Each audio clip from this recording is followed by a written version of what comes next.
사랑하는 여러분, 예수님이 이 땅에 우리를 구원하시기 위해서 오셨습니다. 예수님 한 영혼도 지나치고 외면하지 않습니다. 누구나 다 사랑하십니다. 누구나 다 예수님은 구원하기를 원하고 계십니다.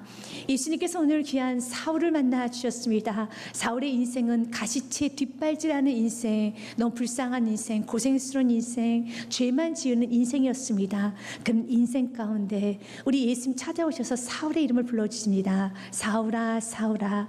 동일하게 그 예수님은 여러분들의 이름을 불러주십니다. 사울은 죄가 죄인 줄 몰랐습니다. 아니, 자기가 잘 살고 있는 줄 알았었습니다. 그러나 그는 하나님 앞에 너무 큰 죄인이었었습니다.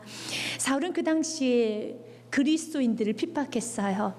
또한 그리스도인 모인 교회를 잔멸했었습니다.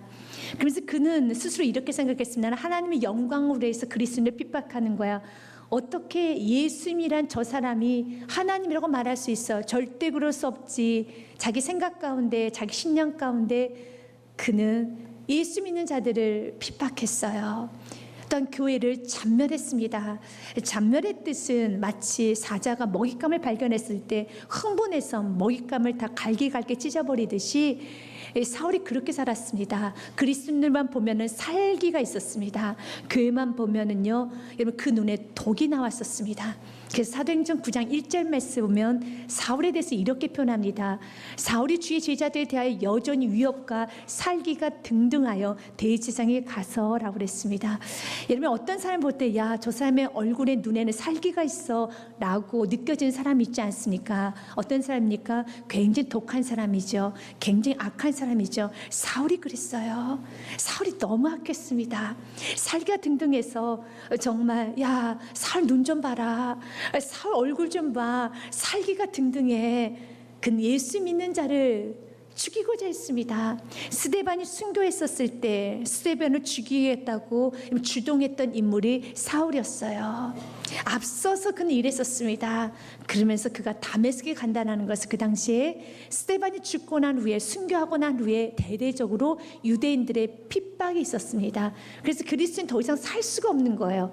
그래서 200km 떨어진 시리아의 도시였던 다메스커스, 다메섹에 그들이 이제는 이주하게 됩니다. 근데 사울은 그걸 못 본 거예요. 저들이 도망가서 내가 끝까지 쫓아갈 거야. 그래서 그들을 잡아올 거야 라고 다메섹에 그들을 잡기 위해서, 죄를 짓기 위해서, 살기가 등등해서 그는 쫓아간 것입니다.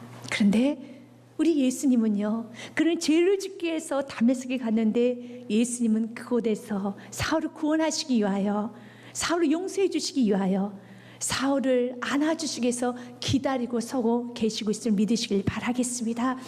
우리가 죄 가운데 죄를 너무 많이 짓습니다. 그럼에도 불구하고 죄인인 우리를 우리 예수님 받아주시기 위하여서, 예수님 우리 용서해 주시기 위해서 기다리고 계십니다. 요한복음 3장 16절 말씀에 보면은 하나님의 세상을 이처럼 사랑하사 독생자를 주셨으니 누구든지 예수님을 믿는 자마다 멸망하지 않고 영생을 얻게 하려 하십니다. 16절 말씀에 기록이 되어 있죠.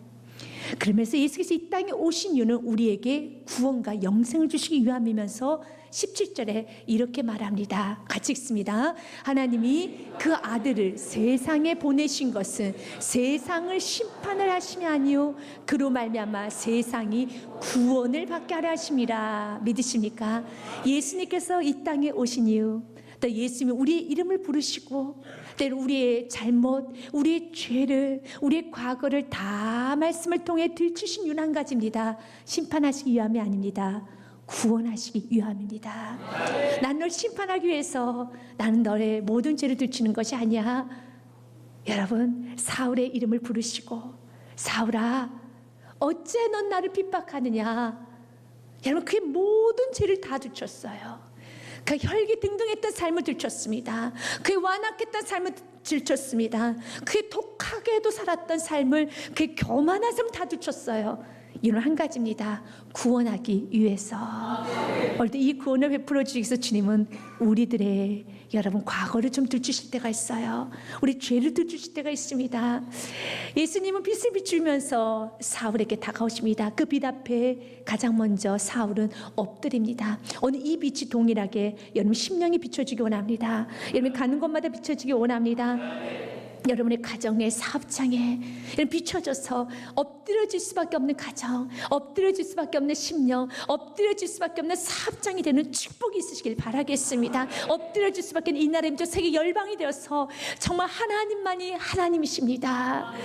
주님, 감히 내가 고개를 들었습니다. 주님, 감히 내가 주님 앞에 교만하게 대들었습니다. 감히 주님, 내가 너무 교만하게 주님의 영광 가로챘습니다. 주님, 이 주님의 빛 앞에 엎드려져야 되는 겁니다. 4절 말씀에 보면은요, 땅에 엎드려 들음에 소리가 있으시되 사울아 사울아 네가 어찌 나를 박해하느냐. 사울에게 한마디 합니다. 너 왜 나 박해하느냐? 너 왜 나 미워하느냐? 너 나 왜 의심해? 왜 나를 경계해? 왜 나를 믿지 못해? 우리 시몬 동일하게 사울에게 비친 것처럼 우리에게도 비칠 겁니다. 너 왜 나 박해하니? 너 왜 자꾸 나 무시해? 너 자꾸 왜 나랑 대적하려고 그래? 왜 그가 예수님을 박해했습니까? 잘못된 생각 때문에 그래요. 사울은 잘못된 생각을 갖고 있었으면 잘못된 신념을 갖고 있었어요. 예수님을 박해하는 일이 이것 하나님의 영광인 줄 알았습니다. 아니야, 예수님을 박해하는 것 곧 하나님의 가슴에 대못을 치는 것이야. 몰랐습니다. 자기 생각이 가득 차서 하나님을 유하는 일이라 생각하고 열심으로 살았어요. 그래서 우리 인생은 열심으로 사는 거 아닙니다. 제대로 살아셔야 되는 겁니다. 무조건 열심히 살면 안 되는 것입니다. 톨스토이가 이런 말을 했었죠. 속도보다 방향이 중요하다. 길을 먼저 떠나려면 자기가 어디로 가고 향하고 있는지를 알아야 한다라는 말합니다. 인생을 긴 여정이라고 합니다. 긴 여정 가운데 야, 열심히 살아야지, 빨리 달려가야지, 내가 성공해야지, 이거 먼저 아니에요. 사울처럼 열심히 산 인물이 어디 있습니까? 사울 너무 열심히 살았어요. 그러나 열심히 살면 살수록 그는 하나님의 가슴에 대못을 쳤고요, 주인 많은 사람들을 아프게 했고요, 자기 인생의 무덤을 파는 그런 삶을 살았습니다. 그래서 열심히 살면 안 되고 제대로 방향을 결정해야 되는 겁니다. 그 방향이 먼저 제대로 돼야 되는 겁니다. 내가 어디로 향해야 되면 어디로 가야 되겠습니까? 우리의 길은 하나님의 영광을 위해서 가야 되는 겁니다. 그래서 가장 방해되는 건 생각이에요. 주위에 있는 모든 사람들이 사울을 보기에 야, 살기가 등등하다, 그 눈에 살기가 있어 라고 느낄 정도이지만 사울은 몰라요. 본인이 이렇게 독해지고 악해지는 걸 사울은 몰라요. 왜요? 이미 그의 생각 가운데 나는 지금 합당한 일을 하고 있어, 나는 괜찮아, 나는 이건 죄가 아니야. 그래서 그 생각을 버리셔야 되는 겁니다. 동일하게 여러분 신앙생활하고 있는 그리스도인들 중에서도요, 어떤 그리스도인들은 죄를 너무 담대히 짓는 그리스도인들이 있어요. 왜 그럴까요? 이미 생각 가운데 그건 죄가 아니야, 그 정도는 죄가 아니야. 여러분, 그러면 죄책감이 들지가 않아요. 회개를 할 수가 없어요. 이미 내 생각 가운데 그건 죄가 아니야, 그렇게 살아도 괜찮아. 그래서 생각을 버리셔야 돼요. 자기 생각을 버리고 주께 돌아오지 아니하면 아무리 죄를 많이 지어도 주인 모든 사람이 그건 죄야, 그건 죄야, 엎드려져야 돼 라고 말을 해도 본인은 아무렇지도 않은 거예요. 마치 사울처럼요. 사울은 이렇게 잔인할 정도로 살아도 아무렇지도 않았어요. 아픔조차 느끼지 않았습니다. 내 생각에 그는 자기는 옳은 일을 하고 있다 생각했기 때문에. 이사야서 55장 7절 말씀 같이 읽겠습니다. 악인은 그의 길을, 불의한 자는 그의 생각을 버리고 여호와께로 돌아오라. 그리하면 그가 긍휼히 여기시리라. 우리 하나님께로 돌아오라. 그가 너그럽게 용서하시리라. 아멘. 여러분, 생각을 버리시고 돌아와야 돼요. 내 생각을 쥐고 있으면 사울과 같이 죄를 져도 아픔을 못 느껴요.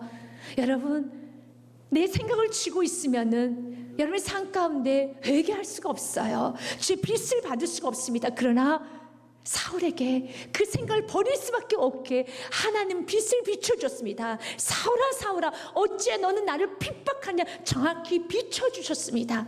오늘 이 시간 동일하게 사울을 비췄던 그 빛이 우리에게도 비춰집니다. 왜냐하면 히브리서 4장 12절 말씀에 하나님 말씀은 살아있어서 사울의 생각을 쪼개버렸던 것처럼 우리들의 생각을 쪼개버립니다. 나의 거짓된 생각, 나의 합리적인 생각, 나의 모든 죄와 타협했던 모든 생각을 다 쪼개면서 밝히 밝혀주십니다. 하나님 말씀 살아있고 활력이 있어 좌우야 날선 어떤 것보다 예리하여 혼과 영과 및 관절과 골수를 찔러 쪼개기까지 하며 또 마음과 생각과 뜻을 판단하나니 사울의 생각을 찔러 쪼갰어요.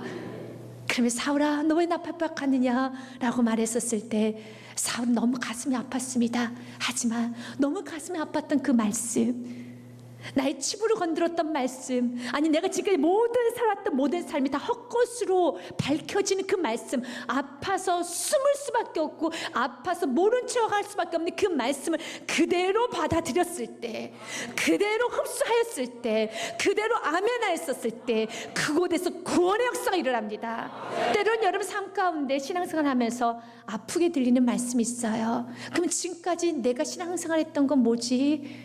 그럼 나는 어떤 조주를 받게 되지? 나는 어떤 심판을 받게 되지? 여러분 사울의 죄를 보면은요, 너는 나를 핍박하는 자야. 그 나가 누굽니까? 예수 그리스도, 그분이 하나님이신 거예요.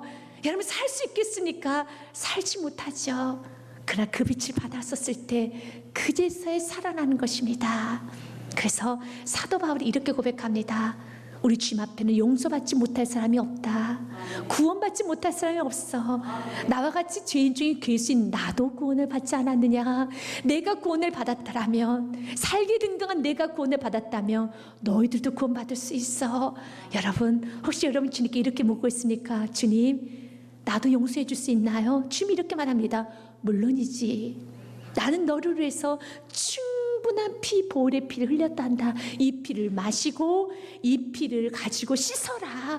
여러분 주님의 피의 보혈을 마시십시오. 여러분 씻으시길 바라겠습니다. 디모데전서 1장 15절부터 16절 말씀에 보면 사도 바울이 이렇게 찬양합니다. 미쁘다, 너무 아름답다, 너무 좋으십니다. 모든 삶이 받을 만한 이 말이요, 그리스도 예수님께서 죄인을 구원하시려고 세상에 임하셨다 했도다. 믿으십니까? 예수님은 세상을 구원하기 위해서 이 땅에 오셨습니다. 나는 죄인 중에 내가 괴순이라, 우두머리라, 최고라. 여러분 사도 바울만 죄인 중에 괴수니까 우리도 다 죄인 중에 괴수입니다. 그러면서 16절 말씀에 사도 바울이 이렇게 말합니다. 그러나 내가 긍휼히 입은 까닭은, 이렇게 내가 구원받은 까닭은 첫 번째로 예수 그리스도 내게 먼저 일체 오래 참음을 보이사, 가장 먼저는 주님 날 위해서 너무 오래 참으셨어. 날 너무 오랫동안 기다리셨어. 맞아요. 우리 주님은 너무 오랫동안 기다리셨습니다. 그리고 사도 바울을 구원하신 거예요.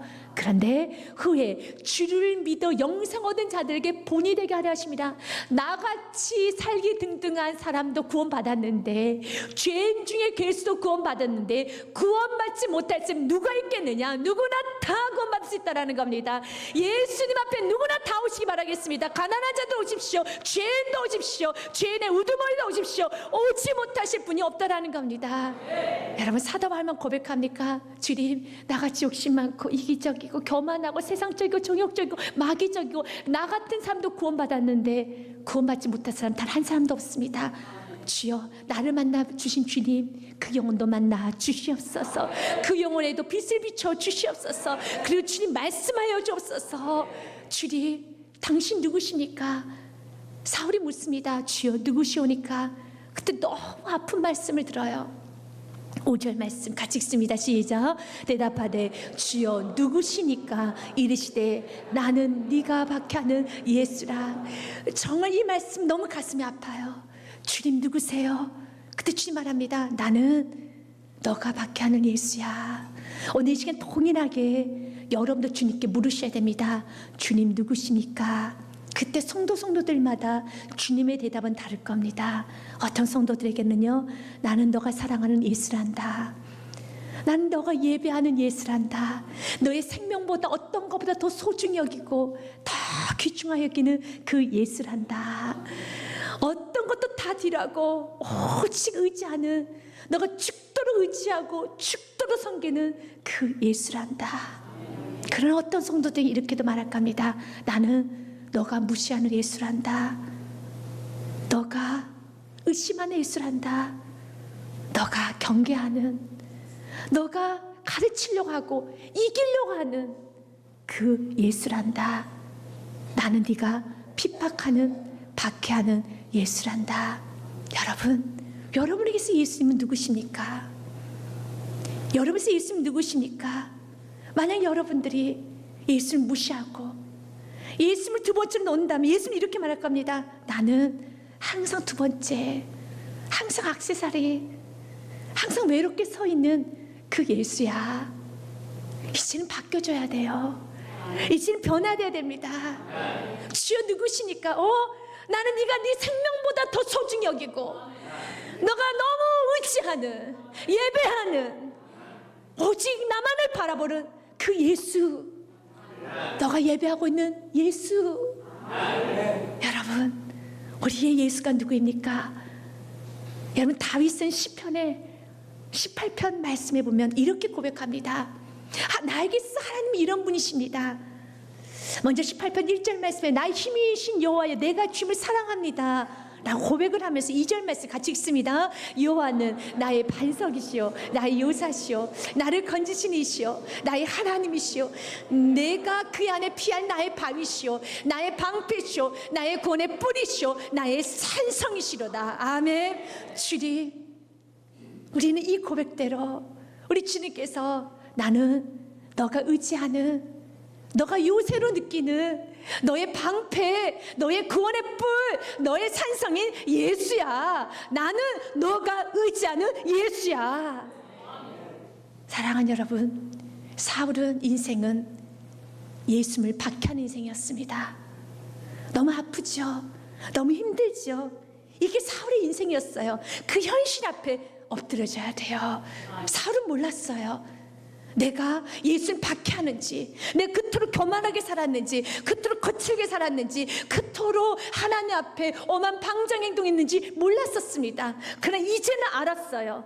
이제 알았기 때문에 자기 생각을 버리고 돌아온 것입니다. 우리 이제는 알아야 되는 겁니다. 여러분, 그냥 무작정 달려가지 마십시오. 그러면 여러분, 그리스도인들도 사울과 같이 내가 하나님의 영광, 하나님 사랑하며 나는 천국 백성이라 하면서도 살기 등등한 그리스도인이 될 수 있습니다. 왜요? 내 생각에 그게 죄로 느껴지지 않기 때문에. 그래서 언제나 내 생각이 기준이 되어 살아가면 안 되고 하나님 말씀이 기준이 되어 살아가야 되는 것입니다. 여러분, 바울은 이제 변화됐어요. 사울은 이제 변화됐습니다. 그러면서 사울이 예수 그리스도를 만나고 난 후에 예수님은 사울을 세 가지로 훈련하기 시작합니다. 첫 번째는요, 이젠 온유 훈련합니다. 누군가 이끌림 받는 훈련합니다. 8절 말씀에 보면 이렇게 되어 있습니다. 8절 말씀에 사울이 땅에서 일어나 눈을 떴으나 아무것도 보지 못하고 사람의 손에 끌려 담메색으로 들어가서 그랬습니다. 사울이 견디지 못한 건 누군가에 끌려다니는 인생, 견디지 못하는 인생이었습니다. 사울은 자신 결정하고 이성적으로 이해가 되면 움직였던 게 사울이었습니다. 항상 자신이 진두지휘하는 인생이었습니다. 그러나 이제 누군가의 이끌림 받는 인생이 됩니다. 우리도 그렇게 살아야 돼요. 우리 주님께서 우리를 크게 쓰시기 위해서 가장 먼저 훈련하시는 거는요, 예수님 만나고 난 후에 주님께서 제대로 우리 훈련하실 때 첫 번째, 누군가의 이끌림 받는 인생으로 합니다. 우리 누구의 이끌림 받아야 됩니까? 성령님께 이끌림 받아야 됩니다. 이제는 내가 이해가 되면, 내가 합리적으로 납득이 되면 움직이는 인생, 주님 기뻐하는 인생 아니에요. 내가 다 이해하지 못해도, 내가 다 납득하지 못해도, 여러분 성령의 역사를 어떻게 다 이해합니까? 모르죠. 그러나 그분이 말씀하시면 언제나 순종하겠습니다. 그분이 말씀하면 언제나 난 따르겠습니다. 이렇게 사울을 바꿔주십니다. 이제 사울에게 있어서는요, 자기 생각이 없어요. 자신의 답도 없습니다. 오직 주님의 인도함만 받습니다. 이렇게 인도함만 받고 나아갔었을 때, 두 번째로 하나님께서는 그에게 준비해 놓은 만남을 갖게 하십니다. 준비해 놓은 모든 것을 만나게 하십니다. 지금까지 사울은 자신이 계획하고 자신이 만들어가는 인생이었습니다. 하지만 이제는 성령의 이끌림 받고 주님이 준비해 놓은 사람을 만나고 주님이 준비해 놓은 물건, 주님이 준비해 놓은 영권 있고 모든 걸 다 만나게 됩니다. 여러분도 마찬가지예요. 우리 주님께서 오늘 훈련하시고 준비는 모든 걸 만나게 하십니다. 사도 바울을 하나님께서 아나니아를 만나게 하셔요. 아나니아와의 만남을 갖게 하십니다. 이건 주님께서 준비해놨다라는 겁니다. 어떤 자에게? 바로 성령의 이끌림을 받는 자에게 이 축복을 허락하여 주십니다. 그러면서 우리 주님께서는 말합니다. 아나니아에게, 아나니아야, 내 종 사울을 봐라. 그가 지금 기도하는 중이라 라고 말합니다. 이게 11절 말씀이에요. 세 번째, 우리 주님께서는 사울을 기도하는 사람으로 만들어 주십니다. 같이 읽겠습니다. 주님께서 이르시되 일어나 집가라는 거리로 가서 유다의 집에서 5사람 사울이라 하는 사람을 찾으라. 그가 기도하는 중이니라. 여러분, 사울은 유대인 출신이기 때문에 하루에 9시간씩 기도를 합니다. 그리고 그는 드러내어서 기도를 하고 큰 소리로 기도를 합니다. 그는 지금까지 평생 기도만 했던 사람입니다. 그러나 단 한 번도 하나님은 사울을 향해서 그는 기도했던 자란다, 그는 기도했던 사람이야 라고 말하지 않습니다. 아니, 하나님은 사울의 기도에 관심도 두지 않습니다. 사울의 기도를 외면합니다. 애써 외면합니다. 무시해버립니다. 사람들은 그랬죠. 하나님, 사울 9시간이나 기도했는데 제가 봤어요? 나는 모르겠다. 주님께서 아신 바 되는 기도자가 있어요. 여러분, 사울은 9시간씩이나 기도했습니다. 그러나 하나님은 단 한 번도 사울에게 기도했다라고 말하지 않아요. 그러나 지금 사울에게 말합니다. 그는 기도하는 중이라. 그가 지금 기도하고 있다. 그가 어떤 심령 기도하고 있을까요? 주님, 감사합니다. 주님, 이렇게 박했던 나를 구원해줘서 감사합니다. 나를 살려줘서 감사합니다. 주님, 나 이 많은 죄 어떻게 해요? 주님, 좀 용서해 주세요. 주님, 피로 사해 주세요. 주님, 회개합니다. 용서를 구합니다. 주님, 또한 내가 주님을 위해서 뭔가 하고 싶습니다. 나 지금까지 인생 너무 많이 허비했습니다. 나 앞으로 어떻게 살아야 돼요? 주님, 도와주세요. 그게 기도인 거예요. 그래서 예수 그리스도를 만나지 않고서는, 여러분, 예수 앞에 구원의 감격이 있지 않고서는, 여러분, 그분의 말씀 앞에 내 죄가 비춰지지 않고서는 기도할 수 없어요. 기도라는 게 뭡니까? 하나님 도와주세요잖아요. 하나님 용서해 주세요라잖아요. 하나님 감사합니다잖아요. 그런데 여러분, 말씀의 비춤을 받지 못하니 뭘 용서를 구할 것이고 주님의 도움을 원하지도 않아요. 여러분, 또한 주님 앞에 감사할 것도 없어요. 그러나 예수를 만나면, 사울같이 예수 그리스도를 만나고 나면은요, 감사할 것밖에 없어요. 용서해 달라는 것밖에 없습니다. 여러분, 주님 앞에 도와주세요 할 것밖에 없어요. 주님, 도와주세요. 정말 저를 용서해 주세요. 저를 살려주세요. 그게 기도인 거예요. 그래서 그러한 사람이 기도할 때 주님 말합니다. 보라, 지금 내 종이 기도하는 중이라. 찰스 스펄전 목사님이 이 부분에 대해서 11절 말씀을 가지고 이렇게 말씀을 좀 전하셨습니다. 믿음 없이 기도를 드리고 회개함 없이 경건의 생활을 지속하는 사람은 진정으로 기도하기가 매우 어렵습니다. 그는 자신의 빚을 믿기 때문에 하나님을 빚을 보지 않으려고 마음을 먹었기 때문입니다. 회개할 것도 없고, 여러분, 주변에 도움 구할 것도 없어요. 없습니다. 자신의 빚을 믿고 있기 때문에 여러분들이 주님을 의지하는 심령, 주 앞에 회개할 수 있는 심령이 되었다라면 여러분 지금 기도하고 있는 자입니다. 그러면서 찰스 스펄전 목사님이 이런 말합니다. 기도하지 않는 사람 하나님 보시기에는 얼마나 무지한 사람인지 아느냐라고 하면서 본인이 설교를 할 때 내가 섬기고 있는 성도들 중에 기도하지 않는 성도가 있었으면 정말 안 됩니다 라고 하면서 굉장히 강한 어조로 책망을 합니다. 나는 우리 가운데 누군가를 향하여 보라, 그가 기도하지 않는 사람이다 라는 말을 들을까 두렵습니다. 창조주에게 지음을 받았으면서도 자기의 창조주께 예배하지 않는 사람, 매일 하나님의 풍성한 손에서 받아 먹으면서도 하나님을 예배하지 않는 사람, 이 땅에서 보게 되는 참으로 놀라운 광경입니다. 여러분, 이런 사람이라면 여러분은 괴물입니다. 여러분의 사람들 가운데서 가장 역겨운 피조물인 것입니다. 기도하지 않고 사는 사람은 살아서는 안 됩니다. 땅이 입을 벌려 삼키지 않는 것이 이상한 일입니다. 사울은 자신의 괴물 같았던 삶, 자신의 역겨운 삶을 다 회개하기 시작했던 거예요. 주 앞에 토로하기 시작했습니다. 잘못 살았습니다. 내가 정말 너무 역겹게 살았습니다. 내가 너무 괴물처럼 살았습니다. 너무 교만하게 살았습니다. 이렇게 기도하기 시작할 때 주님 말합니다. 그는 기도하는 중이라. 시편 51편 말씀 17절에도 이렇게 되어 있습니다. 하나님께 구하는 제사는 상한 심령이라. 하나님이여 상하고 통회하는 마음을 주님께서 멸시하지 아니하시느니라. 아멘. 주님께서 상한 심령을 기뻐하십니다. 주님께서 이렇게 통회하는 심령을 기뻐하십니다. 9시간씩이나 기도해도 단 한 번도 하나님은 그의 기도를 인정하지 않았습니다. 애써 외면했습니다. 무시해버렸습니다. 그러나 그가 예수님을 만나며 내가 죄인임을 고백하며 기도하기 시작했었을 때 예수님 말합니다. 그는 기도하는 중이라. 그는 나의 기도하는 종이라.